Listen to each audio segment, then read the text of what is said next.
Foi uma decisão unânime. Os 4 ministros da primeira turma do Supremo Tribunal Federal decidiram manter o ex-presidente Jair Bolsonaro preso preventivamente. Flávio Dino, Cristiano Zanin e Carmen Lúcia acompanharam o voto do relator Alexandre de Moraes. De acordo com o ministro, 2 fatos fundamentaram a prisão preventiva. O primeiro, a convocação de uma vigília pela saúde de Bolsonaro e pela liberdade do país, feita por um dos filhos do ex-presidente, o senador Flávio Bolsonaro, do PL, poderia ter consequências imprevisíveis. Em seguida, o ministro passou a tratar do segundo fato novo, a violação da tornozeleira eletrônica usada por Jair Bolsonaro. Alexandre de Moraes escreveu que Jair Bolsonaro violou dolosa e conscientemente o equipamento de monitoramento eletrônico. A prisão antes do início do cumprimento da pena pela trama golpista embaralha os planos da defesa. A expectativa da defesa era de que Bolsonaro seria preso com o trânsito em julgado do julgamento lá da trama golpista no Supremo nesta semana. Aí, no sábado, vem essa informação da tornozeleira que ele teria tentado violar, que ele tentou violar. Aí a defesa fala, então a gente não tem como a gente defender, não tem estratégia possível, a gente precisa pensar. Olha, a defesa ontem insistiu com um pedido de prisão domiciliar para Jair Bolsonaro. Mas, reservadamente, os próprios advogados, aliados do ex-presidente, reconhecem que a situação dele ficou muito complicada a partir do que aconteceu neste fim de semana. Da redação do G1, eu sou Natuzaneri e o assunto hoje é a situação jurídica de Jair Bolsonaro. Eu converso com o advogado criminalista Renato Stanziola Vieira. Renato é doutor em Direito Processual Penal pela USP e ex-presidente do Instituto Brasileiro de Ciências Criminais. Terça-feira, 25 de novembro. Renato, os ministros da primeira turma seguiram de forma unânime o voto do ministro Alexandre de Moraes, mantendo, portanto, a prisão preventiva de Bolsonaro. O que diz o voto de Moraes? Como é que você avalia e traduz para a gente os principais argumentos dele? Os argumentos do ministro Alexandre de Moraes levaram em conta a convocação da vigília do filho, Flávio Bolsonaro, e isso seria um indicativo de risco de perturbação da ordem pública.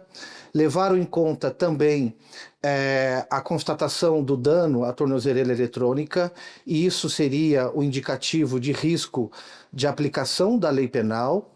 E levaram em conta também o argumento do descumprimento específico das cautelares anteriormente impostas. Foram esses argumentos que foram encampados. Aí, Natuza, o que eu acho importante especificar é que o ministro Alexandre de Moraes se valeu do fato de haver cautelares impostas no outro processo, naquele processo que apurava a coação, e não especificamente no processo da ação penal 2668. É bem verdade que todos esses riscos, notadamente o risco de fuga, diz respeito à ação penal 2668, haja vista o iminente trânsito em julgado. Então, o que pode ter acontecido foi quase que um atalho, porque já havia um procedimento em que essas medidas cautelares ainda estavam vigentes, a prisão domiciliar, e com um juízo do seu descumprimento, tornou-se muito mais simples passar-se para a decretação da prisão preventiva.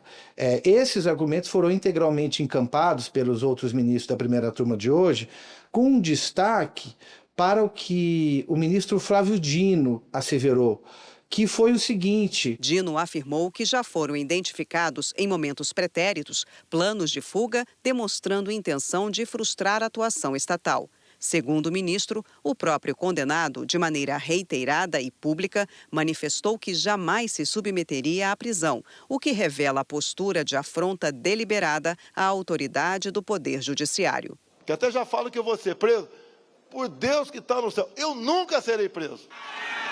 Dizer aos canalhas que eu nunca serei preso. O voto que deu maioria para manter a prisão foi o do ministro Cristiano Zanin. Ele acompanhou Alexandre de Moraes, mas não detalhou o voto no sistema eletrônico do tribunal. Assim como a ministra Carmen Lúcia. Ela também votou para manter a prisão. A decisão da primeira turma foi unânime. 4 votos a 0 a favor da prisão preventiva de Jair Bolsonaro. Trocando em miúdo, foram esses 3 fundamentos. A vigília, que foi valorada como um convite a um risco e comprometimento da ordem pública. O dano ao equipamento da monitoração eletrônica, que foi valorado como um risco de fuga, e a constatação do descumprimento das cautelares que já tinham sido anteriormente impostas naquele outro processo da coação. Bom, no domingo, a defesa de Bolsonaro pediu a revogação da preventiva, alegando que não há risco de fuga. E segundo os advogados do ex-presidente, a tentativa de romper a tornozeleira foi motivada por uma confusão mental. Esses argumentos da defesa foram levados em conta pelos integrantes da primeira turma? Os argumentos não foram levados em conta, Natuza. Nesse momento, a primeira turma se debruçou sobre a constatação empírica que ficou fechada diante da situação de urgência que chegou primeiro para o ministro Alexandre de Moraes e agora para os demais ministros. Não houve nenhuma menção a esses novos argumentos da defesa. Eu, inclusive, fiquei atento a isso porque a defesa do ex-presidente, na véspera dessa constatação, já havia pedido a prisão humanitária pela situação de saúde, mas não havia feito menção a essa oscilação do quadro psicológico do ex-presidente. No vídeo da tornozeleira, Bolsonaro disse que havia mexido por curiosidade. O senhor usou alguma coisa para queimar isso aqui? Tinha um ferro quente aí. Ferro quente? Curiosidade. Na audiência de custódia, Bolsonaro também disse que passou a tomar um dos remédios cerca de 4 dias antes dos fatos que levaram à sua prisão. O ex-presidente, ao ser questionado sobre o equipamento de monitoramento eletrônico, respondeu que teve uma certa paranoia. De sexta para sábado, em razão de medicamentos que tem tomado receitados por médicos diferentes e que interagiram de forma inadequada.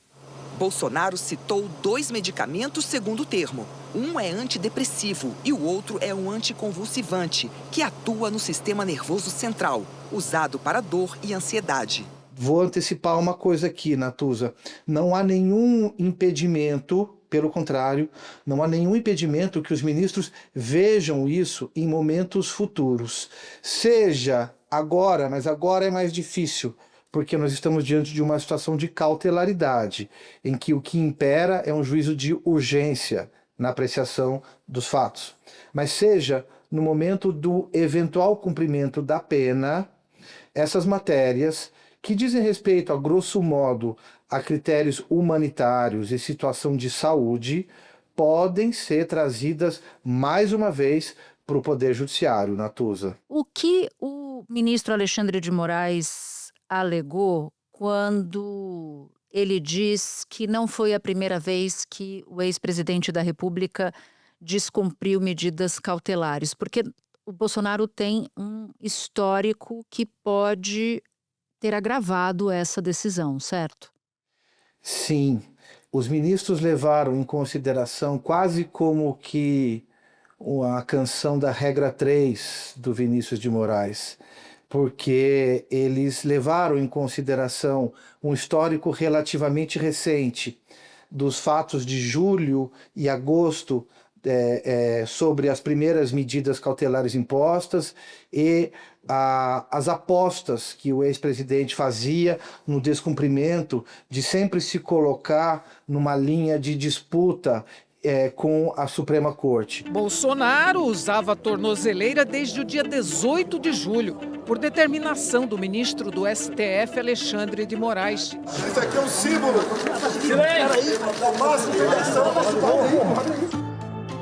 A medida cautelar foi solicitada pela Polícia Federal e respaldada pela Procuradoria-Geral da República, citando a atuação do deputado Eduardo Bolsonaro em tentativas de influenciar o governo dos Estados Unidos a pressionar o STF, a PGR e a PF. Então, foi levado em conta, sim, uma situação pretérita recente do ex-presidente de vistos descumprimentos por parte dos ministros. Foi levado em conta também pelo ministro Flávio Dino também os aspectos do entorno do ex-presidente, nomeadamente Carla Zambelli, Alexandre Ramagem, no sentido de que as pessoas que foram condenadas acabaram fugindo.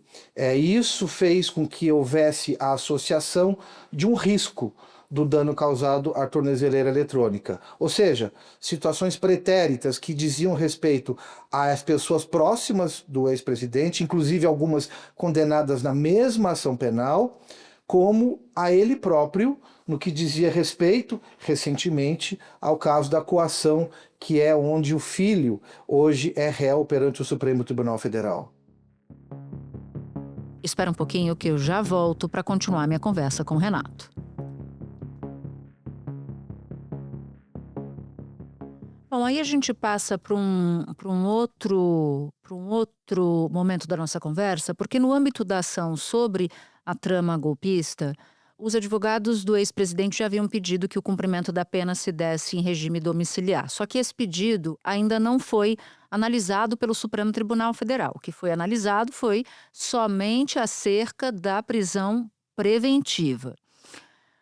Com essa prisão preventiva agora, o que acontece com esse pedido de domiciliar? Porque a avaliação política, pelo menos, é de que esse pedido ficou mais enfraquecido em razão do episódio, pelo menos do episódio com a tornozeleira eletrônica. Pois é, Natuza. O sistema de monitoramento eletrônico, ele supõe uma relação de confiança privilegiada entre quem está cumprindo a determinada medida e o Estado que a impôs. Isso é fato. Acontece que, no âmbito de uma prisão cautelar, o juiz, qualquer juiz, ele deve apreciar a urgência da medida, um risco concreto da medida e o aspecto probatório, um aspecto muitíssimo reduzido, porque há um recorte muito específico para apreciação dessa situação cautelar. Eu estou explicando isso porque hoje ele está preso em razão de um visto descumprimento de uma medida alternativa anterior. Agora, no momento em que se der o trânsito em julgado, o título pelo qual o ex-presidente será preso é um título de cumprimento de uma pena. Quando há o cumprimento da pena, nós estamos diante de uma nova fase processual. É como se zerasse tudo? Exatamente, Natuza. A execução penal é um novo processo. Zera tudo. Parte do zero. E, inclusive, o aspecto probatório ele é bastante diferente do aspecto probatório de medidas cautelares. O juiz tem que conhecer do zero. Inclusive, Natuza, as hipóteses de descumprimento de medidas no âmbito de execução penal geram falta grave, geram regressão de regime. Então, é toda uma nova discussão. O Davi Tangerino, que é advogado e professor de Direito Penal da Universidade Estadual aqui do Rio de Janeiro. Quando o ministro Alexandre de Moraes, anteriormente, decreta este regime domiciliar, na minha percepção, ele já o fez em prestígio à posição do ex-presidente, à saúde, à idade, e ele não respeitou a condição. E agora, o que muda em relação à pena definitiva? Ora, também se pode fugir do cumprimento de uma pena definitiva. Também se pode temer a regimentação de manifestantes, pessoas, criação de uma confusão ali, de um acampamento alongado, como nós vimos após o fim do segundo turno das eleições. Então, o conjunto da obra acaba minando a força do pedido de que ele cumpra, ao menos nesse primeiro momento, essa pena definitiva em casa. Na premissa de tudo isso, nós temos uma situação de saúde que pode se agravar absolutamente com todo e qualquer condenado, e o Poder Judiciário, que tolheu a liberdade da pessoa, é o responsável por garantir os outros direitos daquela pessoa, senão além da liberdade. Então, é possível sim que esses pedidos de prisão humanitária sejam renovados, inclusive porque, via de regra, como a execução penal é um processo novo, uma fase nova, o juiz é um juiz diferente. Nós vivemos uma situação anômala, porque o Supremo Tribunal Federal por disposição constitucional, deve executar os seus acórdãos. O próprio Supremo, para não cuidar de detalhes específicos de execução, tem os mecanismos das chamadas cartas de sentença, em que ele delega para juízes de execução, propriamente, o cumprimento das execuções penais. Mas, via de regra, terminada a fase de instrução, a fase de conhecimento, o juiz passa o processo para o outro juiz, que é o juiz da execução, que tem que conhecer o processo do zero. Portanto, esses argumentos de saúde podem sim ser renovados.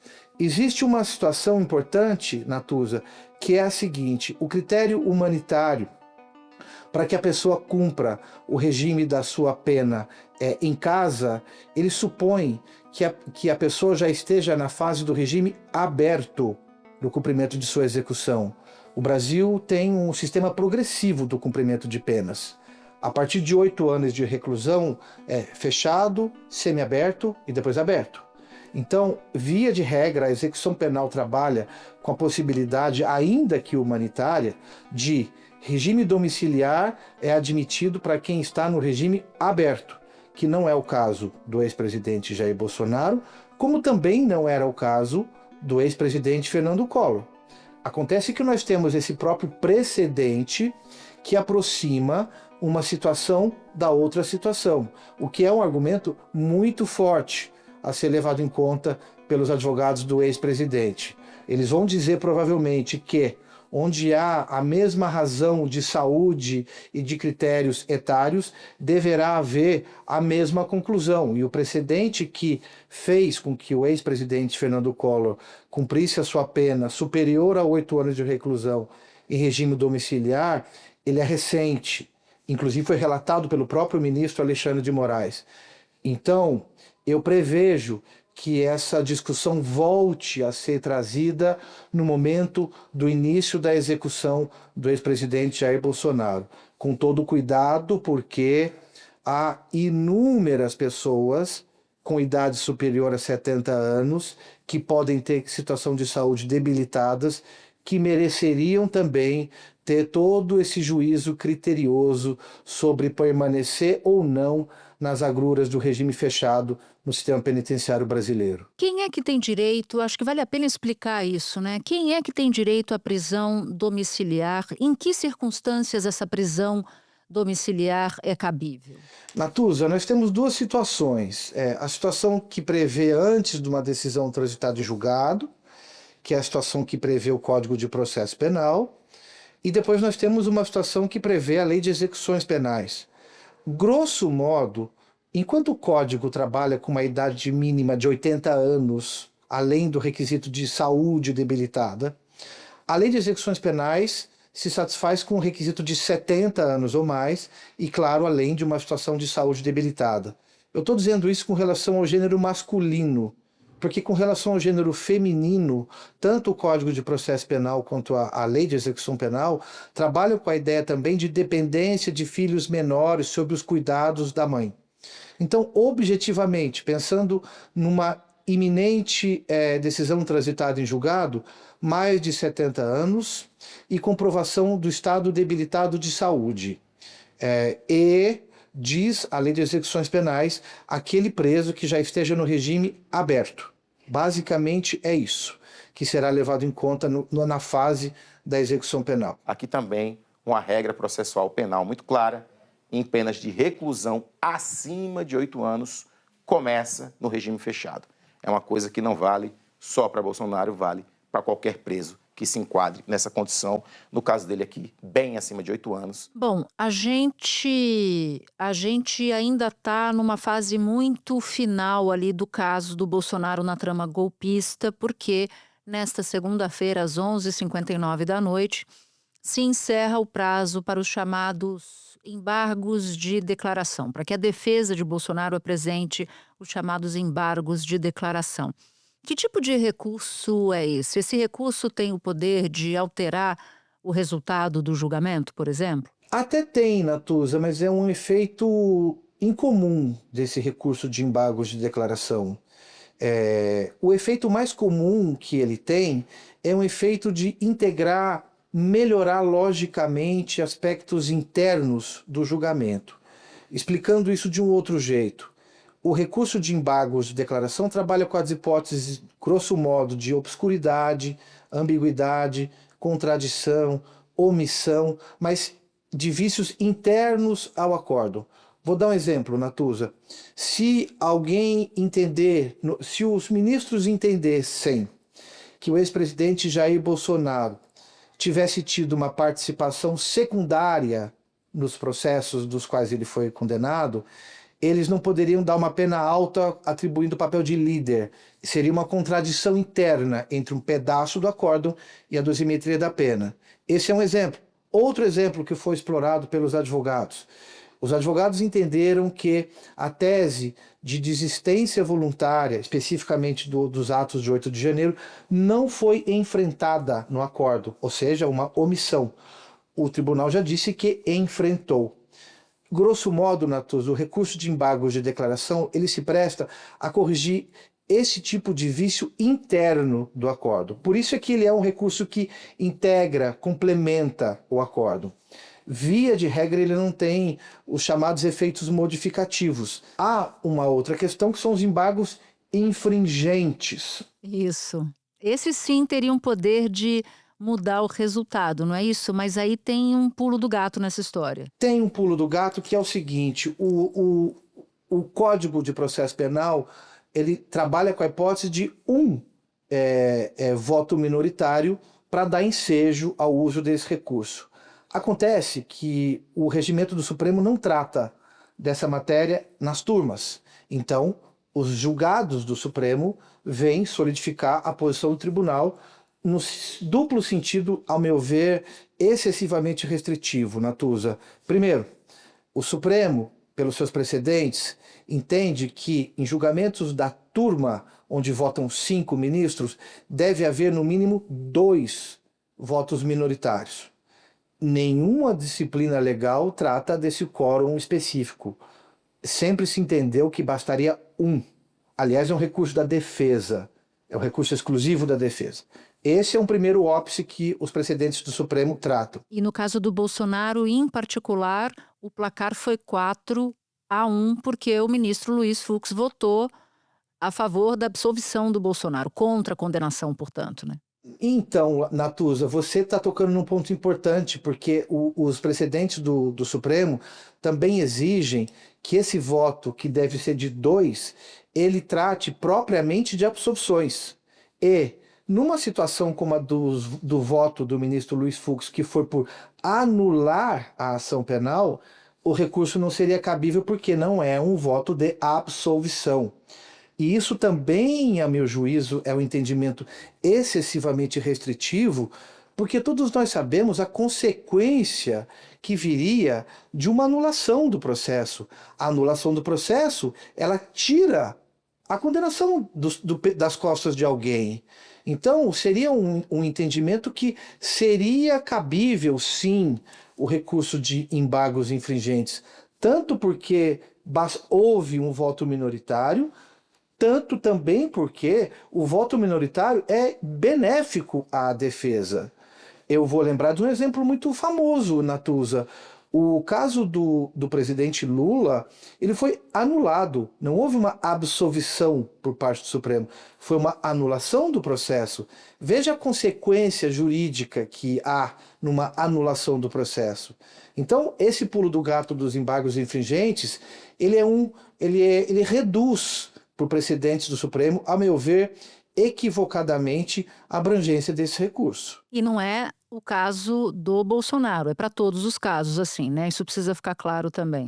Pois é, isso deve ser visto para todos os casos. Então eu entendo menos ainda o voto do ministro Luiz Fux, porque ele pediu para anular o caso, o julgamento, mas condenou 2 pessoas, o delator e o Braga Neto, sobre quem recaía uma menor quantidade de evidências, né? Não estou dizendo que não haja evidências contra Braga Neto, mas se você for comparar Braga Neto com Bolsonaro, contra o ex-presidente da República, havia muito mais elementos indicativos de uma atuação na trama golpista. Eu digo que são insondáveis os motivos que levaram o ministro Luiz Fux a dar o voto que ele deu.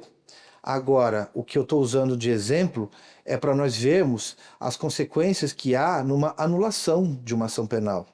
As consequências são muitas vezes tão efetivas quanto a própria absolvição. Veja o exemplo do presidente Lula, que houve uma anulação do Supremo. Aí, Natuza, a gente está falando dos recursos aqui, mas uma outra situação que também vai muito além do caso do Jair Bolsonaro é uma possível situação da revisão criminal. O sistema processual penal brasileiro, ele tem que se manter aderente à Convenção Interamericana de Direitos Humanos. A Convenção Interamericana de Direitos Humanos exige uma dupla conformidade das condenações. E essa exigência faz com que os julgamentos e a matéria de fato seja revista, se não por tribunais superiores, pelo menos por integrantes do judiciário que não tenham tomado participação na primeira condenação. Por isso o requisito de dupla conformidade. Há um precedente, inclusive, de 2024 sobre isso, Natuza. E aí, a revisão criminal, que será uma nova ação autônoma, ela pode ser usada pela defesa com o trânsito em julgado para provocar o órgão plenário do Supremo Tribunal Federal a rever toda a matéria que levou a essa condenação do ex-presidente Jair Bolsonaro. Isso pode acontecer já no dia seguinte ao trânsito em julgado? Isso pode acontecer no dia seguinte ao trânsito em julgado. A revisão criminal supõe requisitos preenchidos bastante estritos, que são prova nova, ou prova comprovadamente falsa, ou comprovadamente uma apreciação judicial dissonante da prova dos autos ou dissonante da lei. Um erro judiciário. A razão de ser da revisão criminal é combater um erro judiciário. Erro judiciário significa algo clamorosamente contra o texto da lei ou contra a prova dos autos. Por isso que é um recurso difícil. O Supremo Tribunal Federal, inclusive, ele tradicionalmente fecha as portas para as procedências de revisões criminais. Mas o problema, Natuza, que diz respeito não só a Bolsonaro, como a qualquer outra pessoa, é o problema de termos um julgamento numa causa originária na Suprema Corte, porque não tem apelação. Então, indo para o plenário, o Supremo vai ter que se deparar com essa situação. Os ministros que participaram do julgamento da primeira turma vão votar ou não vão votar? Não há uma previsão sobre isso. Não há ninguém que vá se dizer impedido de votar. Então, vai haver essa discussão sobre a legitimidade do julgamento quando chegar o momento da revisão criminal, que é um direito de ter uma dupla conformidade do órgão jurisdicional sobre uma condenação. É um VAR do julgamento. É uma tentativa de coibição do erro judiciário. Não é VAR. Não é VAR. É uma escolha político-criminal para evitar um erro judiciário. Por isso é que ela é tão restritivamente entendida, Natuza. Não é simples. Revisão criminal não é matéria simples, mas está aí prevista no sistema para ser utilizada. Agora, Renato, os brasileiros estão muito acostumados com uma expressão do direito que é o habeas corpus. Para quem não é do ramo do direito, existe alguma possibilidade da defesa entrar com um pedido de habeas corpus que vá cair com algum ministro do plenário e não da primeira turma e possa eventualmente dar uma decisão diferente do que foi o julgamento na primeira turma? Natuza, o habeas corpus, ele é o remédio por excelência da liberdade. Acontece que o Supremo tem uma súmula que é vigente, inclusive a súmula 606, que impede o manejo e o conhecimento de habeas corpus, apontando como coator, ou seja, como responsável por uma suposta ilegalidade, algum de seus membros.